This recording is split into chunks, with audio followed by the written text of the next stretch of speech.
doing a longish drive. I am leaving northern Kentucky and I am heading home. And it is Friday. Kate's Caterer, there's a pedestrian. I hope you stop. There's another pedestrian. People through this little area, sometimes it is very hard to see the pedestrians. I 100%. I have been in a position where I have not seen them. But I used to run around this, and I still do. They've got the best little walking trail on the river, or it's paved and everything. So I would run on that trail, and then I would run around this town because the walking trail was only 3 miles, or not even 3 miles. Jeez. So I would make my way into this town because my runs could be anywhere from 5 to 13 miles. Anyway, it's very hard to see a pedestrian. I have waited sometimes here for several minutes. Oh shit! Whoops. Cleaning my windshield. But yeah, people coming out of these little areas too. They make me nervous. Anyway, yes, it's Friday. And I can't even tell you the day. Is it the 23rd? Oh.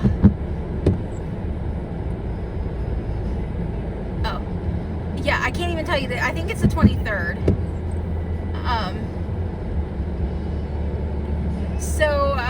Yeah. And I'm getting out. I'm doing a couple of things. We are expected to be hit by a big snowstorm. We're expected to be hit by a big snowstorm. I try not to get my hopes up because I love lots and lots of deep snow.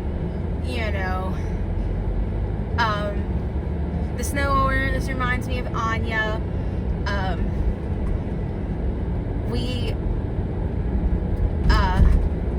We called her Little Snowflake, our little snowflake.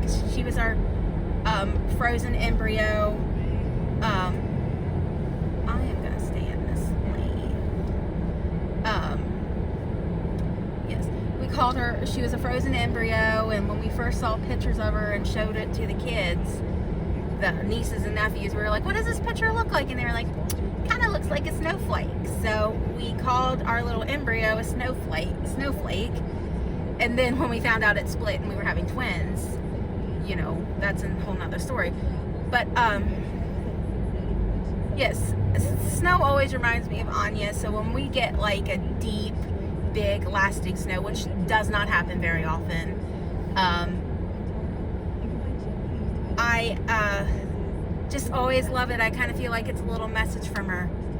So we're expected to get a pretty substantial snowstorm over the weekend.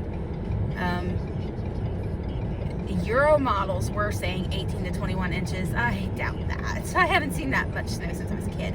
But around here they're saying anywhere from 6 to 10. So I guess we'll see what happens. I try not to get my hopes up because but I have decided that I need to take a few minutes to myself before I go home and do some things, and also plan for an extended weekend because JD teaches at a small private school. It's a Christian school. They have school buses, and a lot of our kids live in rural areas. It's hard. It's kind of out in the middle of nowhere. So they have already basically said, get ready for a week of NTI. So yeah. And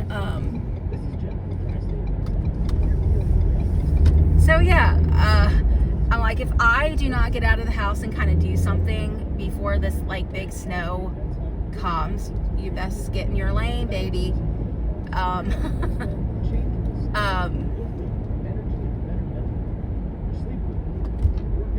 if I don't do something by the end of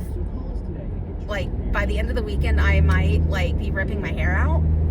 So yeah, hold on one sec. Please say a command. 90s on 9. Tuning to 90s on 9.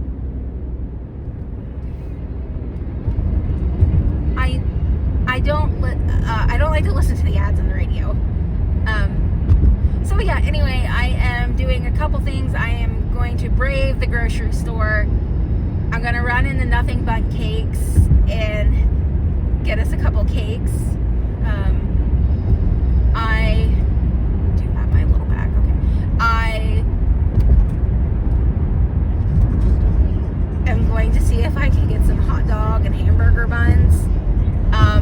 I don't have any concerns about losing power, because even if we did, we have a generator. We had to have a generator because when we moved into our house, our children required medical equipment that had to be run 24/7. And so yeah, and if we were required to have a generator before our kids came home. Our house was viewed, I forget the word, Lord, brain fog, but they checked out our house before we brought her home and everything. And so yeah, what is up with the radio, man? Nothing. But so yeah, I don't really worry about losing power because it's a non-issue for us having a generator. And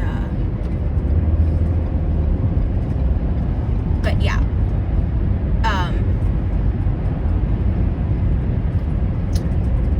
I just like, if it's like I better get out of the house and do some things for myself and have a couple minutes, or I'm just gonna go crazy. So yeah, going to brave the grocery store, try to get some hamburger and hot dog buns, going to Nothing But Cakes and getting a couple cakes.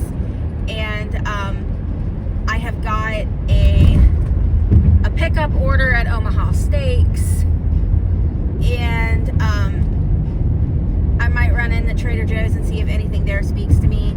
I can only imagine that their shelves are empty, but you never know. And then I am probably going to go to Bath and Body.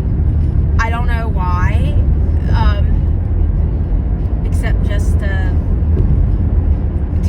go someplace that I like, kind of. I used to be such a big believer in that brand. I loved that brand, but it's gone so downhill lately, and so expensive. Quality has gone down, prices have gone up, their CEO sucks. But also, several years ago, I sold my big giant collection.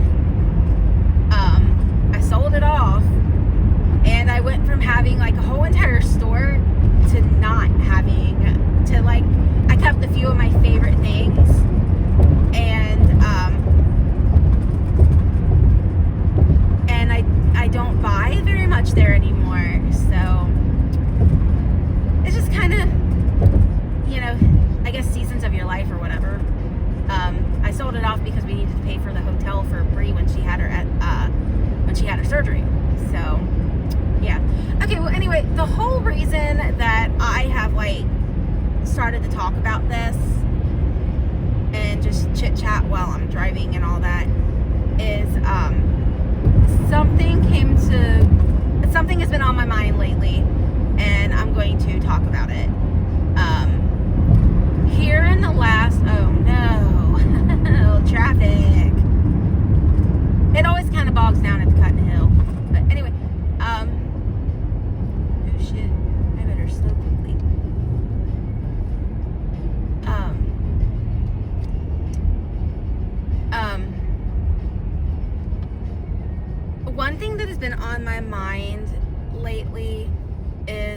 I have noticed as the new year has begun that there are a lot of people who are talking about like how rough 2025 was for them, and it's been a lot of men, so one, good for them. I'm very pleased with that. And my friend Adam was talking about how bad 2025 was for him, and how he it's a rough year for Adam. He is going through a divorce, and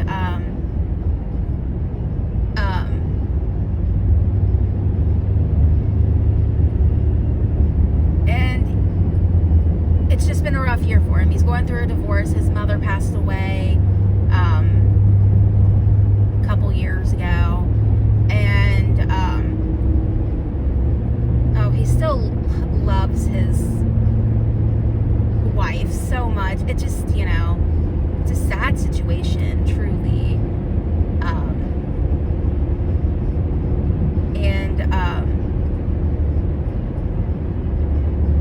You can get off my ass, buddy. I won't go any faster, even though it kills me to be in a high-speed lane going under. But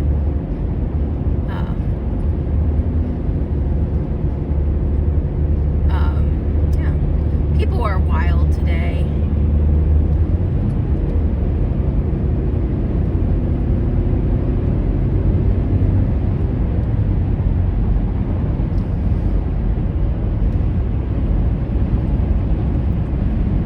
Watch it, buddy.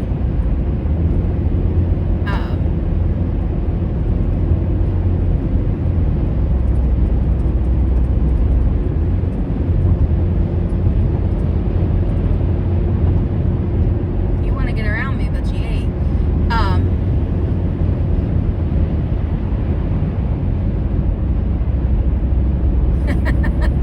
Yeah, people are wild. It's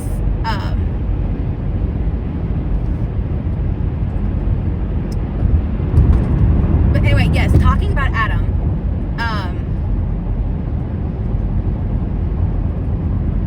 he's just had a really rough year, and he shared that. He was very vulnerable and open about what was going on. And then another one of my friends recently had an incident, like just a really terrible thing happened to him, and he also talked about it openly on social media.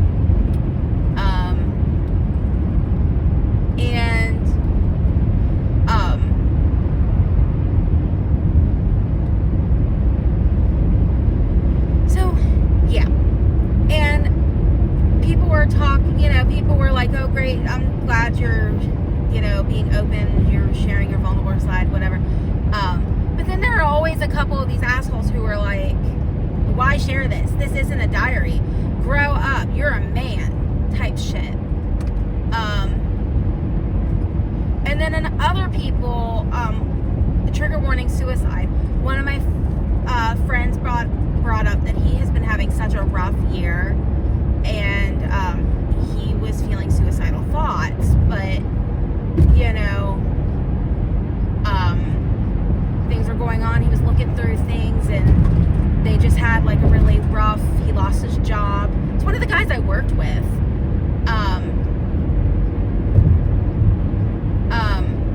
Also Adam is somebody I work with. Yes, Spices Adam. If you guys know, you know. Adam, Spices. The guy who teaches, it's people, guys I work with. And I mean, I work in a very, I don't want to say liberal, but I work in a place where, our jobs are to process feelings. We teach children how to process their feelings. So, it isn't that far-fetched that I work with a bunch of men who are open about their feelings. And I love it. I am so sick of this whole, we're men, we can't do this, thing. But anyway, to go back on the subject, my one friend was talking about, how he had a really rough year. He had a lot of times where he felt suicidal, and, just really dealing with some terrible depression. And people were like, well, it's great that you feel comfortable to share this, but why? Shouldn't these things be left personal? Aren't these things personal? tell you something. I had no idea that my husband was suicidal. I had no idea that my husband was struggling with these awful, terrible feelings. No idea that JD was struggling until I found him in the truck with his gun. And a couple minutes later, we were fighting over the fucking gun. Okay? I had no idea. I love him. I go to bed with him. I tell him everything. He has dealt with my insane depression for years. And I thought I knew literally everything about him. He knows literally everything about me. I did not know he was struggling.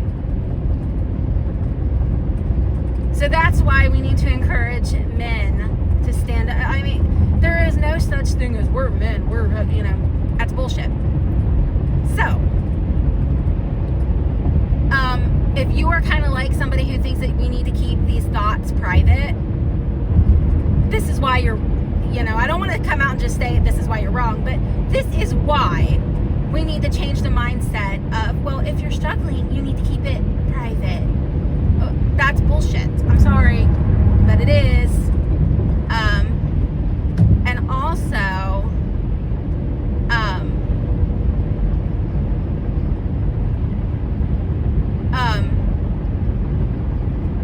never feel ashamed to have emotions. I'll never forget. Years ago, I was talking with Anthony, and we were on the subject of like men and crying, and he had talked about how I'm not sure how we got on the subject of men and crying, and I think he was telling me, oh, I've cried, whatever, I've been an adult male and cried. And I said, at that time I had only seen Jay cry a couple of times. When his brother died, he really when he got sick, he didn't cry really, a couple of times, when things were kind of scary. But, the first time I really ever seen Jay cry was when Josh was born. And I remember after I had him, and they tried to intubate him just to pacify us because we were devastated.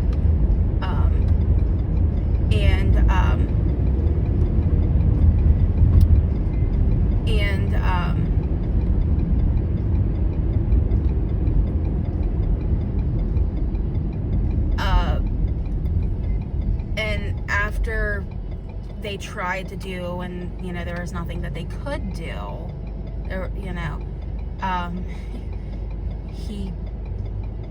I was just kind of sitting there looking at him, and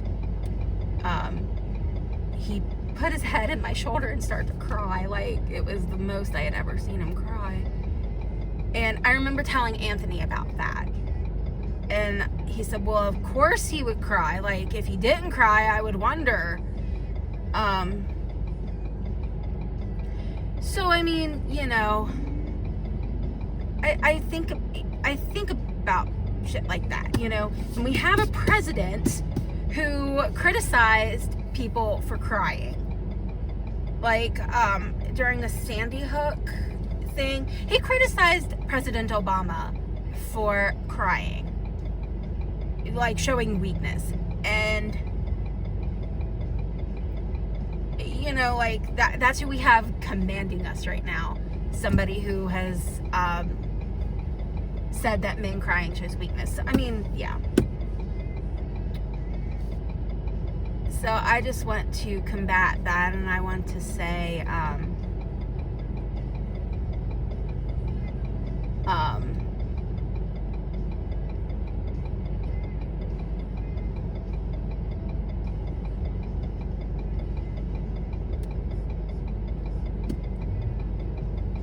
yeah, you just gotta be authentic with your emotions, no matter your gender, no matter who you are.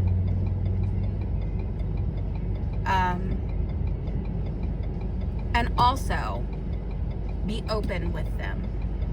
So I was raised where I was told that screaming and yelling isn't ladylike. I also have been told, you know, nobody wants to hear what you have to say, or you talk too much about yourself, or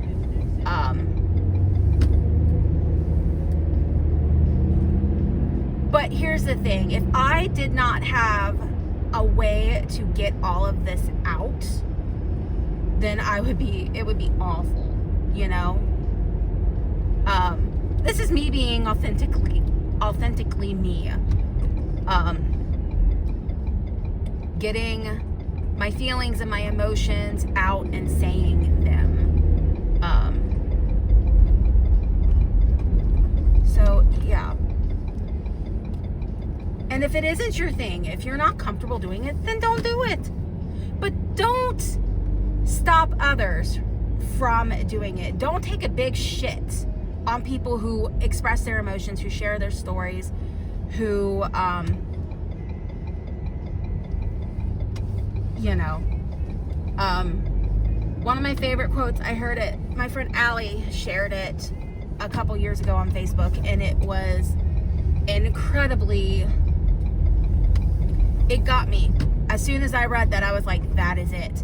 And it says, when we recover loudly, we are stopping others from dying silently. So you want to know what?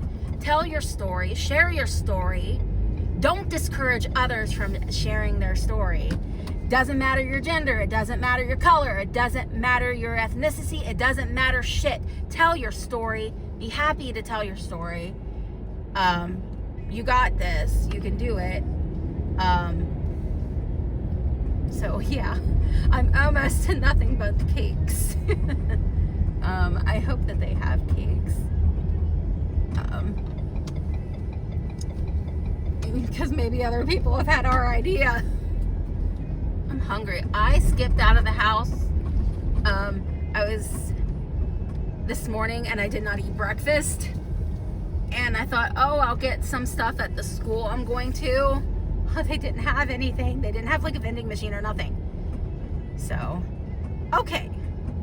I will sign off for now. Be safe during this winter snowmageddon, and be good and safe and happy and everything. Bye, guys. Share your story. Be loud.